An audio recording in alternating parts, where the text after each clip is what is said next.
ಅಮಿತ್ ಶಾ ಆರ್ಎಸ್ಎಸ್ಗೆ ಕ್ಷಮೆ ಕೇಳಲು ನಿರಾಕರಣೆ. ಬಿಜೆಪಿ ಆರ್ಎಸ್ಎಸ್ಗೆ ಎಂದಿಗೂ ಕ್ಷಮೆ ಕೇಳಲ್ಲ ಎಂದ ವಿಪಕ್ಷ ನಾಯಕ. ನೀಟ್ ಅಕ್ರಮದ ವಿರುದ್ಧದ ವಿದ್ಯಾರ್ಥಿ ಚಳವಳಿ ಬೆಂಬಲಿಸಿದ ರಾಹುಲ್ ಗಾಂಧಿ. ನಾಸಿಕ್ನಲ್ಲಿ ಬೆಳ್ಳಂಬೆಳಗ್ಗೆ ನಡುಗಿದ ಭೂಮಿ. 3.8 ತೀವ್ರತೆಯ ಭೂಕಂಪನಕ್ಕೆ ಬೆಚ್ಚಿ ಬಿದ್ದ ಜನತೆ. ರಾಷ್ಟ್ರೀಯ ಭೂಕಂಪ ಶಾಸ್ತ್ರ ಕೇಂದ್ರದಿಂದ ಮಾಹಿತಿ.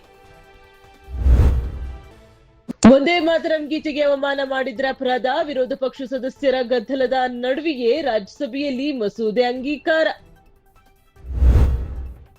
ಕರ್ನಾಟಕ ಮತದಾರರ ಪಟ್ಟಿಯಲ್ಲಿ ಭಾರಿ ಬದಲಾವಣೆ. 86.6 ಲಕ್ಷ ಮತದಾರರು ಎಸ್ಡಿಡಿಒ ಪಟ್ಟಿಗೆ. 20 ಲಕ್ಷ ಹೆಸರು ಡಿಲೀಟ್ ಸಾಧ್ಯತೆ.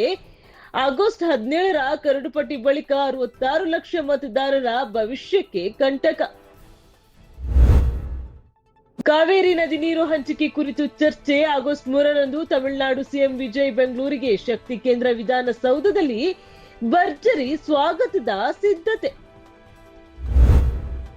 ಚಿಲ್ಲರೆ ಹಣವಿಲ್ಲ ಎಂದ ನೆಪದಲ್ಲಿ ಪ್ರಯಾಣಿಕರನ್ನ ಬಸ್ಸಿನಿಂದ ಇಳಿಸುವಂತಿಲ್ಲ. ದುರ್ವರ್ತನೆ ತೋರುವ ಸಿಬ್ಬಂದಿ ವಿರುದ್ಧ ಕಠಿಣ ಕ್ರಮ. ಸಾರಿಗೆ ಸಚಿವ ಬೈರತಿ ಸುರೇಶ್ ಖಡಕ್ ಎಚ್ಚರಿಕೆ.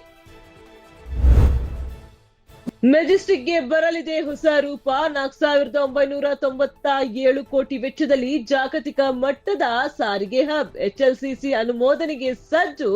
ಬದಲಾಗಲಿದೆ ಬೆಂಗಳೂರಿನ ಸಾರಿಗೆ ಚಿತ್ರಣ. ಇರಾಕ್ನಲ್ಲಿ ಅಮೆರಿಕ ಸೌದಿ ಜಂಟಿ ವೈಮಾನಿಕ ದಾಳಿ. 24 ಮಂದಿ ಬಲಿ. ಅಮೆರಿಕ ಸೌದಿ ನೆಲೆಗಳ ಮೇಲಿನ ದಾಳಿಗೆ ಪ್ರತಿಕಾರ ಎಂದ ಉಭಯ ದೇಶಗಳು.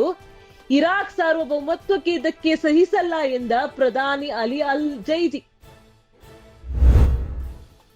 ಅಮೆರಿಕ ಸೇನೆಯಿಂದ ಇರಾನ್ ಮೇಲೆ ವೈಮಾನಿಕ ದಾಳಿ. ಮಧ್ಯಪ್ರಾಚ್ಯದ ಸೇನಾ ನೆಲೆಗಳ ಮೇಲಿನ ದಾಳಿಗೆ ಪ್ರತಿದಾಳಿಯಿಂದ ಅಮೆರಿಕ ಸೇನಾ ಕಮಾಂಡ್. ಯುದ್ಧದ ತೀವ್ರತೆ ಮತ್ತಷ್ಟು ಹೆಚ್ಚುವ ಸಾಧ್ಯತೆ. ಕಾಮನ್ವೆಲ್ತ್ ಗೇಮ್ಸ್ ನಲ್ಲಿ ಭಾರತಕ್ಕೆ ಪದಕಗಳ ಬೇಟೆ. ದಿಲೀಪ್ಗೆ ದಾಖಲೆಯ ಚಿನ್ನ. ಬಾಸಿಲ್ ಶ್ರೀಶಂಕರ್ಗೆ ಬೆಳ್ಳಿ.